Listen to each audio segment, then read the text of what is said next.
Most people view total failure as the end of the road. But what if I told you it could be your biggest payday? It sounds like a scam, a glitch in the matrix, or a deal with the devil. In 2012, American farmers watched their crops shrivel into nothingness during the worst drought in half a century. The ground was bone dry, the stalks were yellow, and the yield was zero. But here's the kicker. Many of these farmers ended the year with record-breaking profits. How? Because they weren't just farming corn, they were harvesting the most powerful force in modern finance. This is Finleo. Sharpen your claws and secure your stakes. Hit like to join the pride. Track it to the end. Grab the summary. Now, let's follow the scent of wealth and uncover the mechanics of risk. Let's hunt. Risk is the ghost in the machine.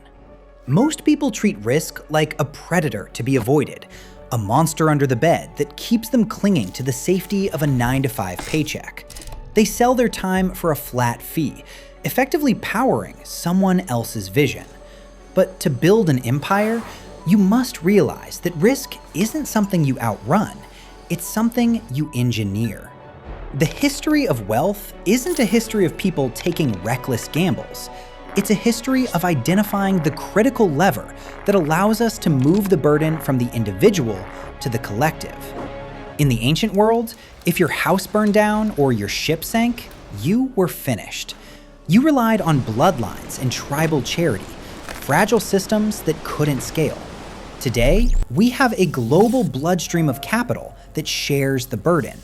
We've turned the act of God into a line item on a balance sheet. Let's look at the engine.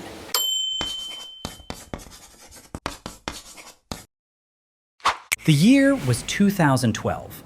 The United States was gripped by a heat wave so intense it felt like the sky was trying to bake the earth. This wasn't just a bad season. It was the most severe drought since 1956. The Midwest, the breadbasket of the world, looked like a wasteland. In any other era of human history, this would have triggered a total societal collapse. Mass bankruptcies, food riots, and a generation of families pushed into poverty. The miracle here isn't the rain that never fell, it's the check that arrived anyway. Modern American agriculture is backed by a sophisticated risk-sharing apparatus known as federal crop insurance. Think about the mechanics. Thousands of farmers across the nation pay premiums into a massive pool. When a localized disaster hits, say a freak hailstorm in Nebraska, the pool covers the loss. But in 2012, it wasn't localized, it was systemic. Here is the math of the hunt. In a normal year, a farmer might expect to earn about $1,000 per hectare. When the drought hit, supply plummeted.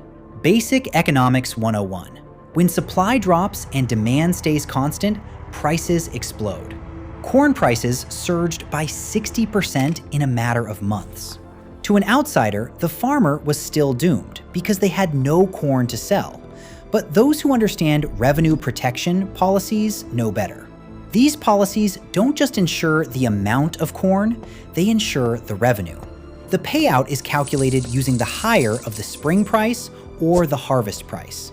Because the drought drove market prices to record highs, the insurance payout was pegged to that inflated price. The result?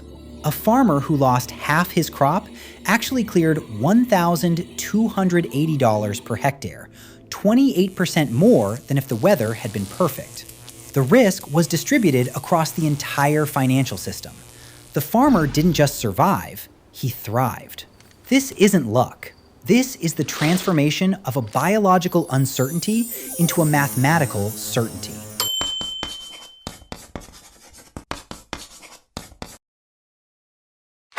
To understand where this logic came from, we have to sail back to the 17th century. Imagine you were a merchant in Amsterdam in the year 1600. The world is opening up, and the scent of money is coming from the east. Pepper, cloves, and nutmeg. A single successful voyage could turn a pauper into a prince. The catch is, the spice trade was essentially a suicide mission. 1 out of every 3 ships never came back. They were swallowed by storms, intercepted by pirates, or decimated by scurvy. To fund a voyage, you had to risk everything you owned. If your ship sank, your family was in the poorhouse.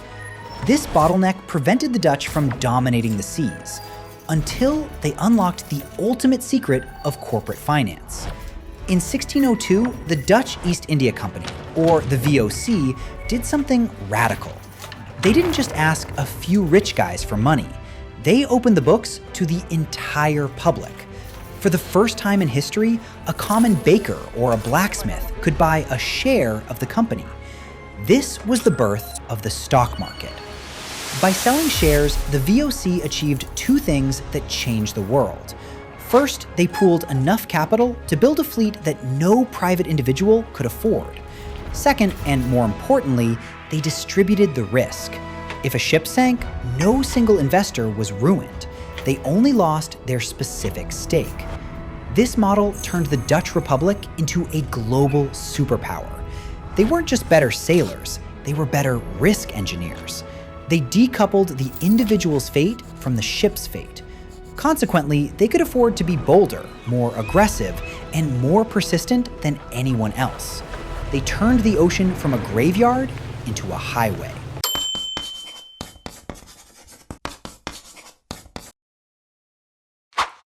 Fast forward to the 21st century.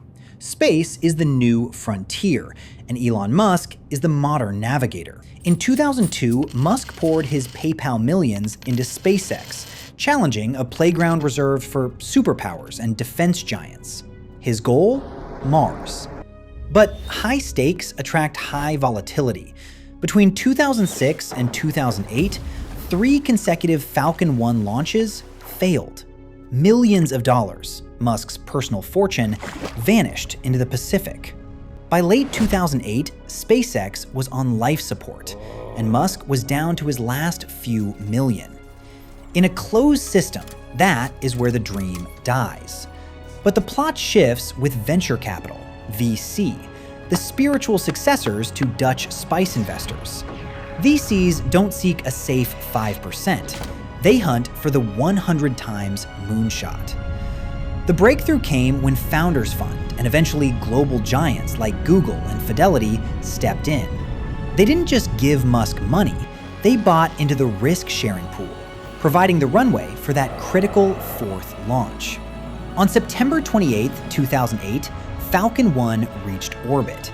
It was the first private liquid fuel rocket to succeed. This wasn't just grit. It was a financial system that allowed Musk to fail 3 times without being eliminated from the hunt. Today, valued at over $250 billion, SpaceX proves that sharing innovation risk turns individual madness into civilizational breakthroughs.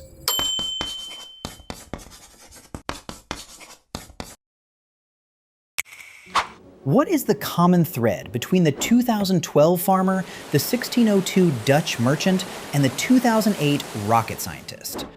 They all realized that risk is a resource. When you share risk, you expand the boundaries of what is possible.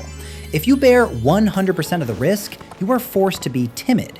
You play not to lose. But when you distribute that risk through insurance, stocks, or venture capital, you are free to play to win. The verdict is clear. Modern finance isn't about greed.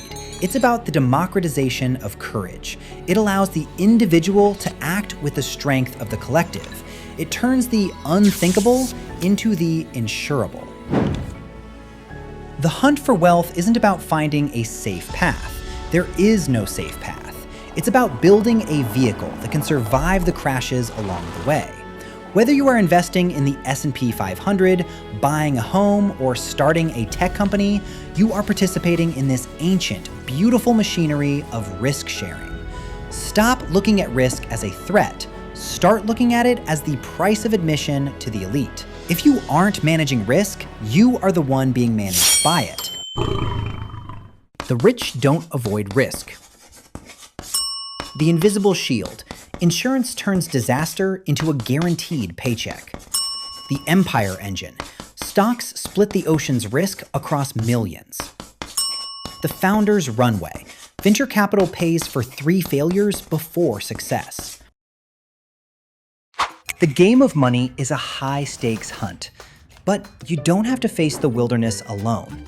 The tools are there: insurance to protect your floor, stocks to raise your ceiling, and the wisdom to know the difference. Master the hunt. Subscribe. I am Finleo. Stay hungry, stay sharp. I'll see you at the next hunting ground.